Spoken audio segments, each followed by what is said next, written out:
Hello, today I am talking about the highest rated books I've read according to Goodreads. Recently, I've been doing these videos like I recently did the lowest rated books I've read, and I'm also going to do the highest and lowest on my TBR. The inspiration for these videos was given to me by Andrew from the channel You Could Be Reading More, who recently did videos similar to these. For this list, I'm including books that have an average rating of 4.50 or higher. If I own the book, I'll put it on the shelf. I'll be going in order from the highest to lowest rated. And I will say if I agree, like if I feel it deserves that high of a rating. So for this list, all these books are fiction, just like for the lowest rated. The first book, the highest rated that I've read so far, is Harry Potter and the Prisoner of Azkaban. This book currently has an average rating of 4.58 out of over 4 million ratings. Do I think this book deserves that rating? I would say so, although when it comes to Harry Potter, I've seen the movies a lot more than I've read the books. In fact, I haven't read beyond the fourth book yet, but I plan on it. Hopefully I'll get to that later this year. So you won't see the fifth, sixth, or seventh books on this list. Would they be here anyway based on the ratings? I don't know. You might see something related to that in a future video. But that's the thing. I feel like when I think of each installment, I think of the movie and how that looks and what happens in that. And I haven't read any of the books in over 6 years, so I definitely remember the movies better. But the book was the basis for the movie, and I remembered enjoying reading the book. And I probably thought it was better overall in a sense because it has like the full story and more details, and I do like that with books there's not a limit. You don't gotta condense it to 2 hours or so. But then, do I think that this book deserves this rating? I would say so. I'm satisfied with it. The number 2 spot is tied between Harry Potter and the Goblet of Fire and Heartstopper Volume 4 by Alice Oseman. Coincidentally, both the fourth books in their series. These books both currently have an average rating of 4.57. For Harry Potter, it's out of over 4 million ratings, and for Heartstopper, it's for over 400,000 ratings. Do I think these books deserve this rating?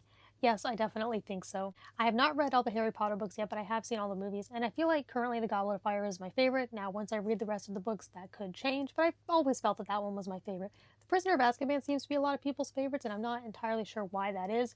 Not that it's bad, and I guess I see some of the appeal as to why it would be some people's favorite, but I feel that The Goblet of Fire is my favorite. But this is such a slight difference in the average rating, so I don't really feel that this should have a higher average rating than The Prisoner of Azkaban. But I definitely think it deserves the high rating. Now, as for Heartstopper Volume 4, that is my favorite in the series. Now, the sixth book hasn't come out yet, but it will soon, and I'm excited for that. But I have felt that that is so far the best in the series. That book was just really good at that point. You know, the characters and everything has been established, but that book went over so many important topics about mental health and eating disorders and relationships and codependency and things like that, and I just really enjoyed that. It was the kind of book that was kind of tough to read in terms of the subject matter, but ultimately, like, it was good to read it. It was good to get that knowledge and to hear that story, that perspective, and I really enjoyed it. Plus, that series is also just really cute and sweet and wholesome in a way, but still serious. Like, this book did get pretty serious. Like, it's not just fluffy and perfect the whole time.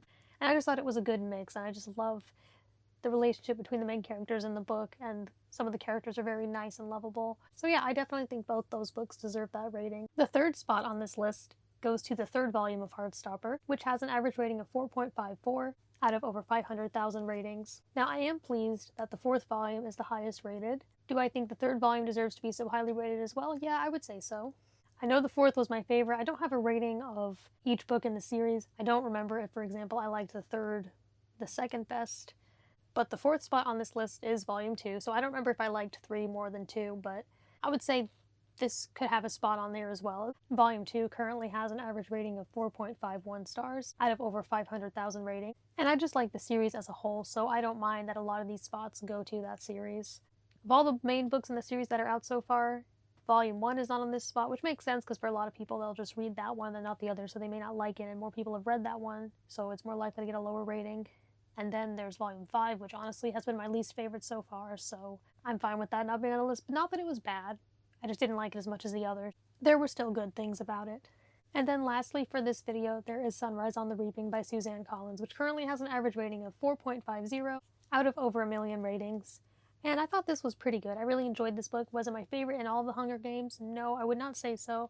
I'm pretty basic when it comes to my opinion of that, and I am one of the people who says Catching Fire is my favorite, but I did think this was a very good book with important messages and theming and imagery, I guess you could say, and ideas, and it was also just really interesting, really entertaining. I had no problem sitting and reading it for a while. Like, I didn't really feel bored. I felt very interested, especially when it's a story where you know some things that are going to happen, but you don't know how they're going to happen. So it wasn't for me like, oh, I already know what happened, so I'm not really that interested. Like, I was interested in seeing how it was going to happen, especially because I knew it was going to be sad. So I was interested in seeing how devastating the author was going to make it. And I was ultimately satisfied with this book. The epilogue is really sweet, and I think it's a nice conclusion to it. And yeah, just a nice addition to the series, and I enjoyed reading it. So I would say it deserves a pretty high rating. I thought this was a pretty good book. Soon in the future, you will see me do the highest rated books on my TBR and the lowest rated books on my TBR. These videos have been fun to research and fun to make. And you can, if you'd like, give me your thoughts on any of these books if you've read them, or maybe you want to read them. And thank you for watching.